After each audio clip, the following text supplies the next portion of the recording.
Me semble-t-il, l'UDC a un parti qui fonctionne normalement. Ils ont des députés à l'Assemblée nationale, des conseillers. Pourquoi ils viendraient pleurer pour les autres? Ça veut dire qu'il y a... La solidarité il y a un petit plan caché.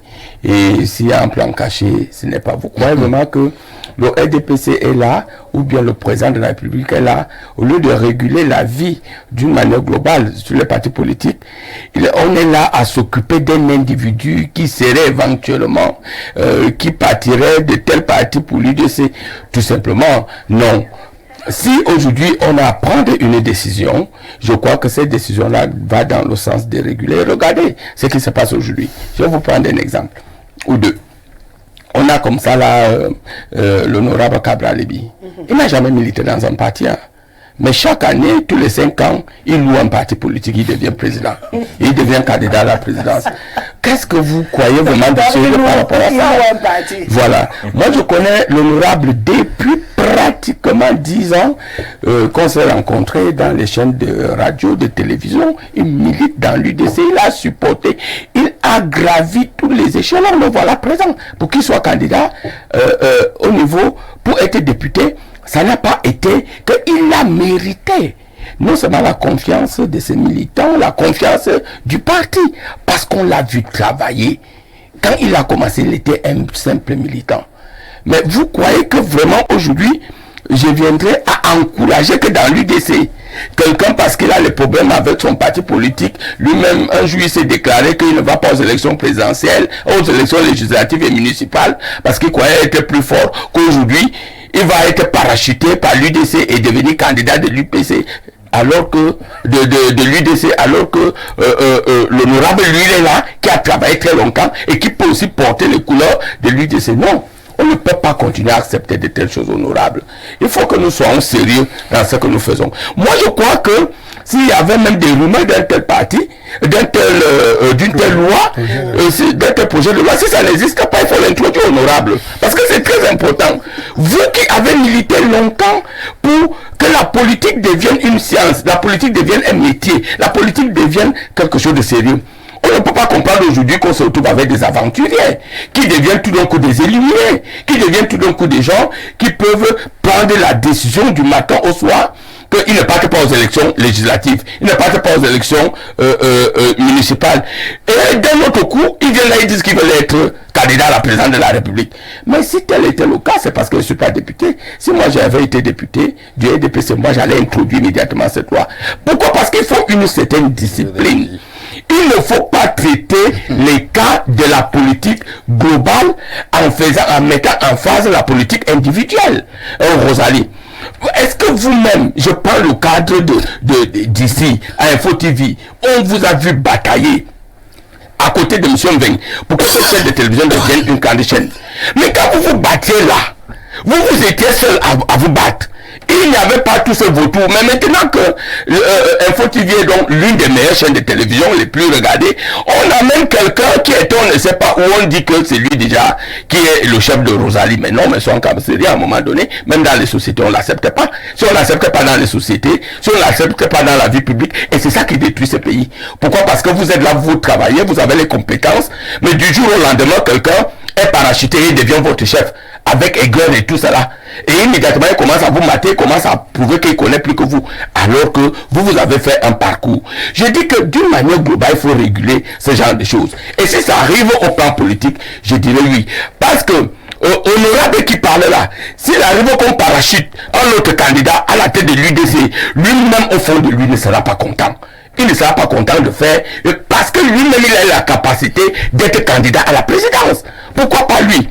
Mais il faut que les gens soient tout le temps à voir la fonction présidentielle comme leur métier, à voir les Camerounais comme ils veulent monter sur le dos des Camerounais pour être président de la République. Non, le métier du président de la République n'est pas singulier comme ça. Pourquoi Paul Biya devient président de la République? Il a été tout, ne serait-ce qu'au niveau de l'administration. Il a été ministre, il a été secrétaire général, il a été directeur de cabinet civil, il a été premier ministre avant de devenir président de la République. Il a un parcours. Mais vous croyez que vous allez venir comme ça un bon matin, vous quittez de l'université au niveau des banques, vous parachutez dans un parti, vous requittez ce parti-là, vous reparachutez dans l'autre parti, mais on ne vous voit pas militer. Et c'est là que vous devez devenir président de la République. Ou que vous avez votre propre parti qui n'a pas suffisamment de vision, où vous décidez un beau matin que vous n'êtes plus candidat à telle ou telle élection, parce que ça ne vous arrange pas, vous parachutez à l'UDC pour être candidat à cette élection, ça doit s'arrêter. Donc moi, je n'ai pas souvenance, tel projet existe, mais j'ai dit, mais un tel projet les réseaux sociaux là nous aident. Si ça n'existe pas, c'est le moment que ce projet doit exister pour qu'effectivement que la vie politique soit assainie au niveau du Cameroun. C'est très important pour nous tous. Et à ce moment, on aura l'honorable Koupit, que à ce moment, quand il va nous dire qu'il veut être, il est un député, qu'il est candidat à la présidence, on va débattre tout en sachant qu'il a l'amour du pays, tout en sachant qu'il a pris la politique comme son métier. Les chauffeurs ne vont finalement pas devenir les pilotes d'avion. Il faut que chacun se remette là où il est. Donc, j'ai dit que, honorable, c'est le moment qu'une telle loi pour assainir, pour écarter les aventuriers de la vie politique. On peut encore faire ça conseil municipal, je ne sais pas où, mais la fonction présidentielle est une fonction qu'il faut respecter. Donc, il faut assainir, et c'est très important d'assainir. Bon, vous voulez réagir, c'est vraiment 30 secondes dans le sujet. C'était juste une question, mais je vois qu'elle passionne. C'est passionnant, et puis le discours du RDPC, il faut que les téléspectateurs prennent note que mon ami Bidima représente le RDPC sur ce plateau. Donc c'est le discours du RDPC qu'on vient d'écouter, ce qui nous rapproche davantage vers la thèse de départ qui disait que l'approche d'éjecter une décision à travers les rumeurs pour voir la réaction de l'opinion afin de l'introduire effectivement est l'une des démarches politiques du RDPC. Mais il faut que je lui dise que tout ce discours, tous les arguments qu'il a pu développer met son parti véritablement en faux par rapport à ce qu'il soutient comme finalité. Je vais commencer par le président de la République que vous avez cité. Il était ministre, il était ceci, directeur de carrière, mais il était tout sauf militant. Vous n'avez pas dit. Non, il est membre du bureau politique de l'UNC. Vice-président, si vous ne le savez pas, je vous l'informe. Merci, et je arrive maintenant. Merci. On ne doit pas être aventuré, arriver dans un parti et puis être investi. Je pense que ton parti, tu devais gagner à dire ce soir que le parti RDPC va commencer à changer.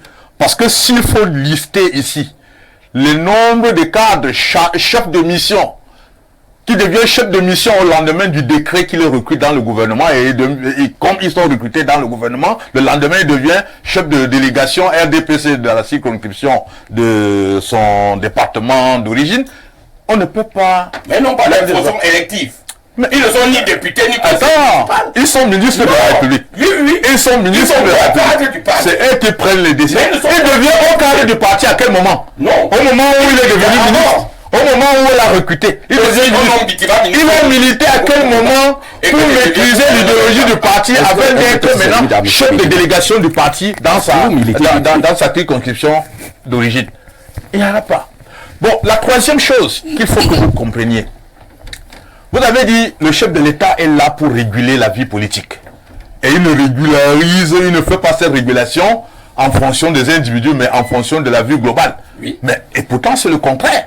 Parce que vous-même, vous citez déjà les gens qui sont ciblés, qui seraient ciblés, à être éliminés par là. Ça veut dire que le président, à ce moment, voudrait réguler parce qu'il a le compte à régler à certaines personnalités politiques qu'on aura ciblées. Vous avez parlé de deux personnalités politiques. Mais vous n'avez pas prononcé le nom, mais la caricature que vous avez faite montre à suffire, n'est-ce pas, qu'il y a ciblage. Et je dois dire, Rosalie, que lorsque le président de la République soumet un test législatif, un projet de test à l'Assemblée, il y a toujours l'exposé de motifs. Dans l'exposé de motifs, il doit dire les problèmes d'ordre général que cette loi vient résoudre et son impact sur la vie de la nation. Si cet impact est positif, c'est ça qui va susciter l'acceptabilité de son projet par la conférence des présidents, qui est l'instance qui décide de la recevabilité ou non.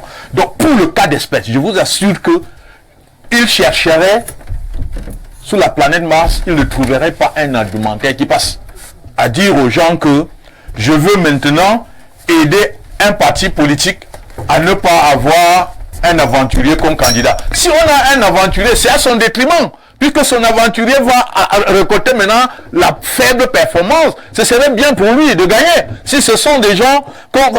Mais c'est nous qui devons nous plaindre. Vous avez focalisé l'attention sur l'UDC en disant qu'on veut investir telle ou telle personne. Vous lisez dans la boule de cristal. Mais c'est nous qui devions être gênés. De dire que mais nous qui sommes dans l'UDC depuis des décennies, qui avons souffert, reçu tous les coups, quelqu'un qui arrive aujourd'hui et nous acceptons l'investir. C'est notre problème. Ce n'est pas le problème de l'État. Ce n'est pas le problème de l'État. L'État n'a pas à venir se saisir au problème individuel des partis dans leur association privée. Parce que les partis politiques sont des associations qui sont reconnues d'utilité publique parce qu'ils concourent au suffrage des citoyens. Bon, venez maintenant. Mais je loue le sursaut républicain du parti au pouvoir qui se soucie d'aider ses adversaires à avoir de meilleures conditions de performance électorale. Mais aller dans ce sens, mais vous savez ce qu'il faut faire dans le code électoral. Ce n'est pas de dire vous ingérez dans les décisions. Nous sommes en travail, on se connaît depuis. Est-ce que vous vous souvenez que avant que le monde pouvait être, il suffisait seulement d'avoir un parti politique, on pouvait être candidat à la présidence. C'est à un moment donné, vous avez commencé à critiquer ça. C'est pour cela que c'est monté d'un cran au Rosalie. Parce qu'il faut voir l'évolution. On a dit non, il ne suffit plus seulement d'avoir un parti politique, il faut avoir des élus. C'est monté d'un cran. Pourquoi à ce moment-là, vous ne vous êtes pas rébellé en disant qu'est-ce que vous avez à faire? Nous tous on peut être candidats. Après c'est monté encore d'un cran au niveau de la caution qui était et qui est monté. Mais d'un cran, est-ce que ça a un sentiment de position? Mais maintenant, les dispositions que vous citez, j'ai dit rejetées en bloc par l'opposition. Mais vous avez recouru là-dedans. C'est vous qui avez proposé. Je rappelais ici que le président a pris une telle disposition parce qu'on visait à bloquer la voie à la candidature de Henri Obelet. Et il a réussi. Aujourd'hui, il cible encore deux acteurs politiques. Non, il cible personne. D'ailleurs, il n'y a même pas de loi. Il faut maintenant. Pourquoi il ciblerait? Il n'y a même pas de loi. Non, mais vous avez dit que c'est ça. J'ai dit, je donnais un point de vue personnel. Pas le point de vue du. Il n'y a même pas de soutien. Comment ça vous fait de le faire? Mais je vais vous rappeler une chose, Bidima. Faites attention en 2025. Faites très attention. La chose qu'il faut absolument faire, c'est de modifier la loi électorale avant les élections. Et cette modification doit viser les dispositions qui sont critiquables et critiquées aujourd'hui. Ensuite, arrêtez de jouer avec les lois pour régler, pour bloquer la voie aux adversaires politiques, parce que ça ne passera. Ça ne sera plus toléré de toutes les façons. Ça ne sera plus toléré. Vous pouvez ça peut arriver à l'Assemblée et passer comme une lettre à la poste du fait de la majorité obèse dont vous disposez, mais il y a des moments où la minorité peut s'imposer. Honorable, je vous respecte. En faisant valoir, personne ne pourra menacer le peuple camerounais. Non plus le président de la République a cette prérogative. Le seul souci qui doit prévaloir pour 2025, c'est le souci de maintenir la paix et la stabilité. Et ce maintien-là, il est là. Pour le faire, il faut aller dans le sens. À la modification du code électoral pour y nettoyer tous les déchets qui sont mis à dessein pour favoriser la réélection de votre candidat. Sinon, je vous assure que c'est pas parce que dans le discours du président de l'Assemblée, il a évoqué ce qu'il a appelé les hiboux qui chantent, qui dit ceci. Mais c'est pas ça qui nous fera reculer. L'opposition je vous rappelle que dans les autres pays tolérés avec le même code électoral, par exemple le Sénégal dont vous plaidez comme souvent exemple le Sénégal le même code le Sénégal avec le même code le Sénégal le président du Sénégal vous pouvez avec ce code électoral si vous étiez organisé vous de l'opposition aujourd'hui totalement dispersé pour des ambitions totalement personnelles et personnalisées. Si l'opposition était organisée avec ce même code électoral, vous pouviez avoir des résultats. Vous ne proposez rien. Tout ce que vous proposez, c'est nous allons modifier l'amendement de proposer quelque chose au Camerounais qui faisait au Camerounais au quotidien. Ce n'est pas un problème de loi. monter la conférence de presse qui devait publier ce que nous avons. Ce n'est pas un problème de loi. Est-ce que la loi me fait vivre? Est-ce que la loi fait vivre le Rosalie? La loi ne fait pas vivre le Rosalie. Merci, beaucoup. Mais le projet de société, ce n'était qu'un clin d'œil qui est devenu une séquence de coups de poing. Mais qu'à cela ne tienne, on comprend que on ne sera pas très surpris si cette loi finalement apparaît au Parlement dans les jours à venir.